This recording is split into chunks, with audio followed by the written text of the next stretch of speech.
Assalamualaikum warahmatullahi wabarakatuh. Nama Fathur Rahman. NIM 501362672. Prodi Magister Pendidikan Dasar. Tugas tutorial online ketiga, MPDR 5302, Studi Komparatif Pendidikan Dasar di berbagai negara. 1. Hal-hal penting yang ditemukan dalam artikel tersebut. Artikel A Scoping Review of Research on School-Based Outdoor Education in the Nordic Countries karya Remen and Iverson 2023 merupakan kajian pemetaan penelitian outdoor education di negara-negara Nordik dan memberikan gambaran ilmiah yang sangat mendalam mengenai bagaimana pembelajaran luar ruang dibangun, dipraktikkan, dan diteliti. Berdasarkan analisis terhadap 586 artikel, penulis menyeleksi 52 studi yang memenuhi kriteria dan mencerminkan praktik outdoor education di Denmark, Norwegia, Swedia, Finlandia, dan Islandia. Secara umum, penelitian yang direview didominasi oleh studi kualitatif pada jenjang sekolah dasar menggunakan metode observasi, wawancara, dan kajian proses pembelajaran. Pendekatan ini menunjukkan bahwa outdoor education di kawasan Nordik bukan hanya kegiatan sesekali, tetapi merupakan bagian yang terintegrasi dalam kurikulum, dilakukan secara rutin, dan menjadi strategi pedagogis yang diakui, terutama pada jenjang SD. Konten penelitian mengelompokkan temuan ke dalam 7 kategori utama, yaitu 1. Perspektif guru, yang mengungkapkan bahwa guru-guru Nordik memandang pembelajaran luar ruang memberikan manfaat besar, namun membutuhkan dukungan logistik, waktu, kompetensi perencanaan, dan manajemen risiko. 2. Hakikat outdoor education, yang menekankan bahwa kegiatan belajar tidak hanya berlangsung di alam, tetapi dikonseptualisasikan sebagai hubungan antara kurikulum sekolah dan lingkungan nyata. 3. Kesejahteraan siswa, termasuk peningkatan kesehatan fisik, kesehatan mental, interaksi sosial, motivasi belajar, dan rasa memiliki terhadap lingkungan. 4. Pembelajaran kognitif, dengan hasil riset yang menunjukkan peningkatan pemahaman konsep, hasil belajar sains dan matematika, serta kemampuan berpikir kritis.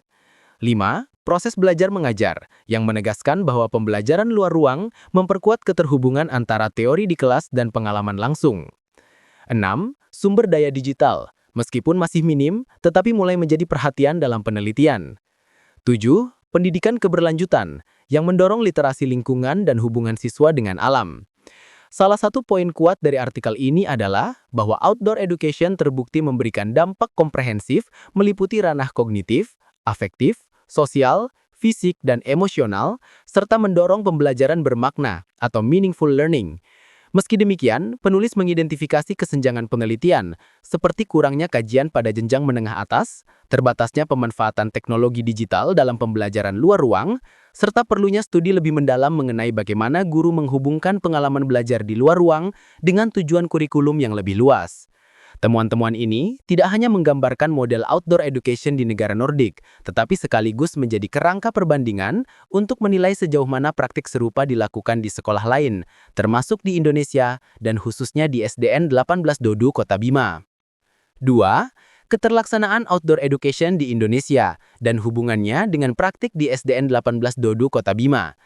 Jika dilihat dari gambaran artikel tersebut, model outdoor education di negara Nordik, terutama praktik UD Skole dan UT Skole, merupakan pendekatan pembelajaran yang dilaksanakan secara rutin dan terstruktur, biasanya 1 hari per minggu, serta digunakan untuk mengajarkan berbagai mata pelajaran, seperti sains, matematika, bahasa, seni, dan pendidikan lingkungan. Praktik ini sudah menjadi budaya sekolah dan mendapat dukungan kurikulum serta kebijakan pendidikan. Ketika modal tersebut dibandingkan dengan konteks Indonesia, termasuk di SDN 18 Dodu Kota Bima, terdapat sejumlah persamaan, namun terdapat pula perbedaan fundamental terutama terkait sistem, rutinitas, dan kedalaman integrasi kurikulum. Pada konteks Indonesia secara umum, outdoor education sering muncul dalam bentuk outing class, pengamatan lingkungan, kegiatan pramuka, proyek P5, program adiwiyata, atau observasi IPA.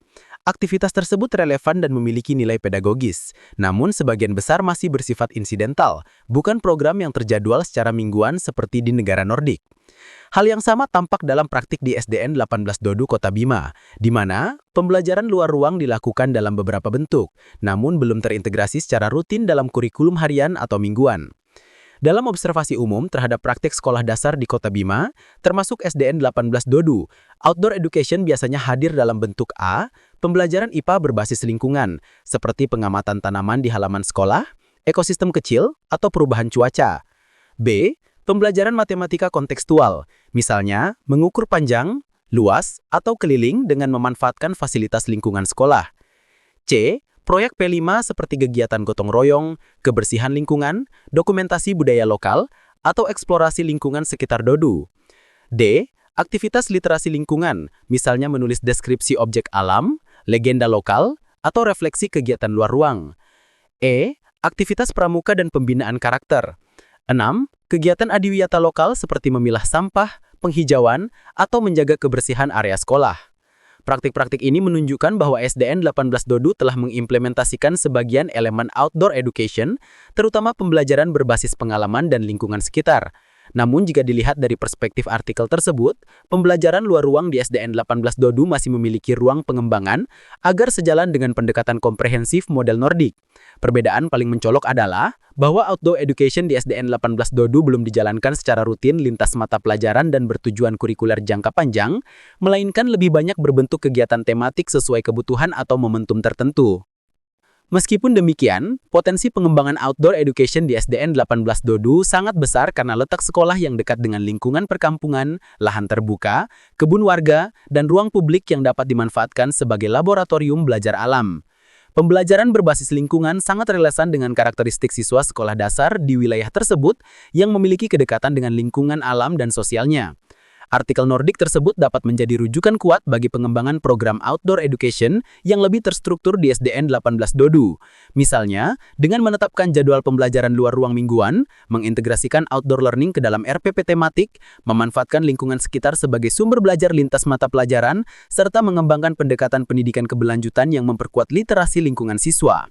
Dengan demikian, dapat disimpulkan bahwa SDN 18 Dodu Kota Bima telah menjalankan sejumlah bentuk outdoor learning, namun implementasinya masih dapat diperkuat dengan mengadopsi prinsip-prinsip outdoor education ala Nordik yang lebih sistematis, berkelanjutan, terencana, dan menghubungkan pengalaman belajar luar ruang dengan tujuan kurikulum yang lebih luas. Pendekatan ini tidak hanya sejalan dengan karakteristik siswa sekolah dasar di Indonesia, tetapi juga dapat memperkaya pengalaman belajar mereka secara kognitif, sosial, fisik, dan emosional.